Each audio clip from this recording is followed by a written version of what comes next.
We are going to start with that warm-up stretch that we have done the last 2 weeks. If you want to add to or take away from that, that is totally fine. Make sure you guys get your timer app ready for this workout. We're going to do 30-second intervals, so 30 seconds of work followed up by 30 seconds of rest before you move on to that next movement.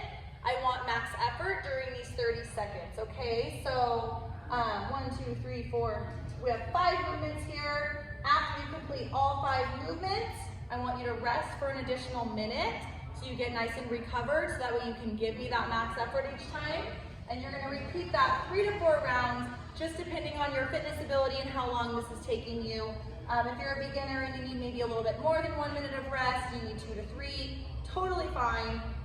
So that may take you a little bit longer. So first movement is gonna be either pogo hops or jump rope, depending on what equipment you have. So pogo hops again is just jumping in place, nice little hops, keeping that core in tight as you're doing that. Or you could do regular jump rope if you have a jump rope. Then you'll rest for 30 seconds. Then we're gonna do crunch holds for 30 seconds here.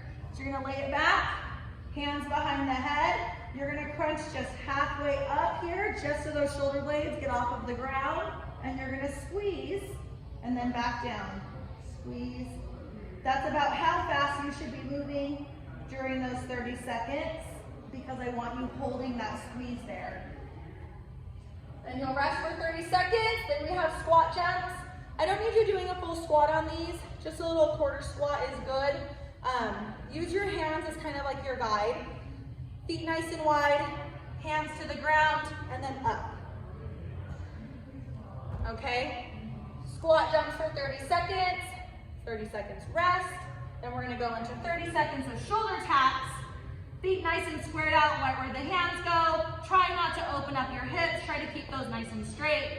And we're going shoulder taps here. And you'll rest for 30 seconds. You're gonna grab your dumbbells. You're gonna hinge those hips back.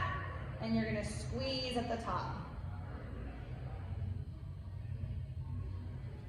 And then you're gonna rest for 1 minute before you repeat, okay? Notice how on these movements, they go fast, slow, fast, slow. That's so that way your heart rate can regulate just a little bit, okay? So obviously on the pogo hops, the squat jumps, those are gonna be a little bit faster paced. You're gonna be pushing the pace a little bit. These crunch holds are designed so you can kind of catch your breath, slow down your breathing, but you're still working on something. Same with the dumbbell back row, okay? So the shoulder taps are kind of somewhere in between. So make sure that you know that you're giving yourself that time to kind of recover on those slower movements, and you're not trying to do them, these back rows as fast as you can. I want to make sure you're doing them correctly, nice and controlled, working the full 30 seconds, okay? That's that. Have fun.